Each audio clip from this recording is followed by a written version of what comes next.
फत्ते को आप अंदर करवा दिए, इसे तमाम साथी लोग दुखी हैं। चुनाव के समय जनता को खुश करना जरूरी होता है, साथियों को नहीं। पुरुषोत्तम जी, ये काम आप भवानी को खुश करने के लिए किए। वैसे औरत आपकी सबसे बड़ी कमजोरी है। भवानी तो हमारी ताकत बनेगी धर्मदास, कमजोरी तो फत्ते है। फत्ते हमारा आदमी है, कंगला टोला के सारे काले धंधे वो हमारी खातिर चला रहा है। इसीलिए वो हमें कंगला टोला कभी खाली कराने नहीं देगा। तुम्हें पता नहीं कि कंगला टोला की जमीन कितनी कीमती है, और वैसे भी उसका क्या भरोसा, कभी भी सत्तार की गुट में शामिल हो सकता है। वो सब तो ठीक है, मगर वो भवानी गणेश दत्त की बिटिया है। वो भी हमारे लिए उसी तरह काम की साबित होगी जैसे गणेश दत्त हुआ था। जाओ, भवानी का सिक्का जमाओ और भुनाओ, हम भोग लगाते हैं। प्रभु,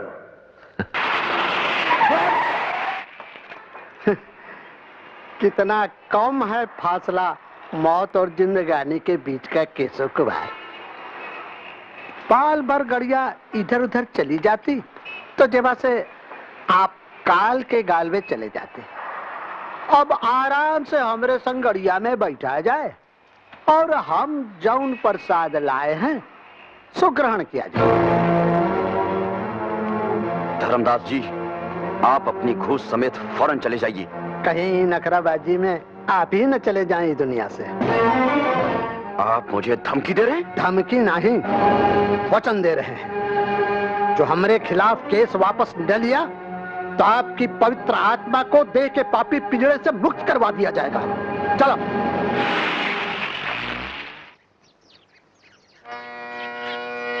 सा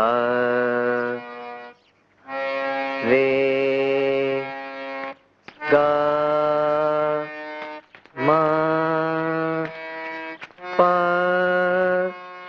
धा नी सा।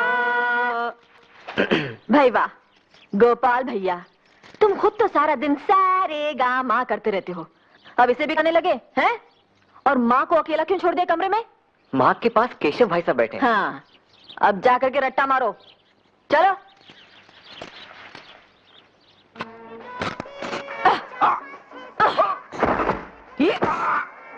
कमला जी दीदी, अब तुम करके बताना। भवानी जी, गोया आप यहाँ औरतों को मर्दों की पिटाई करना सिखाती हैं। सिर्फ सड़क छाप मजनुओं की। महल छाप मजनुओं की नहीं। आप हमारे साथ आइए। चलिए। यहाँ हमने औरतों के लिए डॉक्टरी और कानूनी सलाह देने का इंतजाम किया है। आइए। दर्द देने वाले दवा बंटवाएं तो पुण्य होता है भिक्ट्री विनायक, और ना इंसाफी करने वाले कानूनी सलाह दिलवाएं तो और जास्त पुण्य होता है। जो औरतें पहले समाज के हाथों मजबूर थीं, हमने उनके लिए इज्जत से जीने के नए रास्ते खोले हैं। और उन्हें खोलने के वास्ते पैसे किस धर्मात्मा ने दिए हैं? जो इधर में पहले चकला खोले ले थे।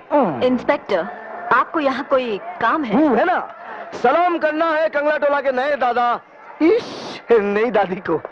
देखिए इंस्पेक्टर, हम न यहाँ की कोई दादा है ना दादी, हम तो इन औरतों की सहेली हैं। हम न सिर्फ इन्हें दादाओं से बचाएंगी, बल्कि दादाओं को सलाम करने वाले थानेदारों से भी। वाह वाह, उठ गई दुनिया से राहो रस्में यारी। हाय हाय। आपने कुछ कहा? जी हाँ, कह रहा था कि आप भी एक मोहरा बन गई हैं किसी की राजनीतिक शतरंज का।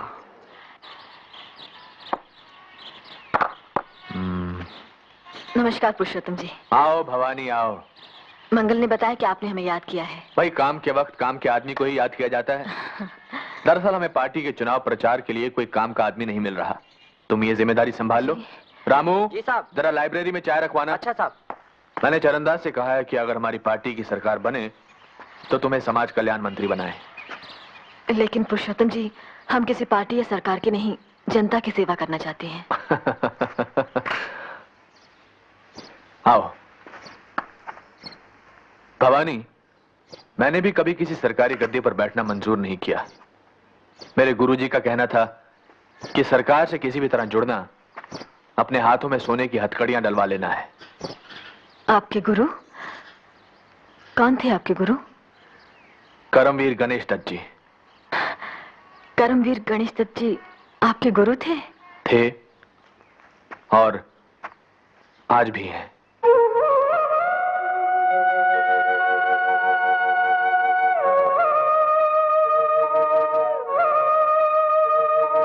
देखो भवानी, मुझे मालूम है कि तुम्हें मेरे सहारे की जरूरत नहीं, लेकिन यकीन मानो भ्रष्टाचार से लड़ने के लिए मुझे तुम्हारे सहारे की सख्त जरूरत है। हम राजनीति से हमेशा दूर रहती आई हैं। हमारे पिताजी कहा करते थे कि इस देश को पार्टीबाज राजनीति की नहीं बल्कि गरीब नवाज नीति की जरूरत है। पुरुषोत्तम जी की इस मंच से अगर हम बोल रही हैं तो सिर्फ इसलिए कि ये मंच चुनाव लड़ने का नहीं, भ्रष्टाचार से लड़ने का मंच है। भाइयों और बहनों, भ्रष्टाचार को मिटाने के लिए, भारत को फिर से भारत बनाने के लिए पुरुषोत्तम जी के हाथ को मजबूत कीजिए।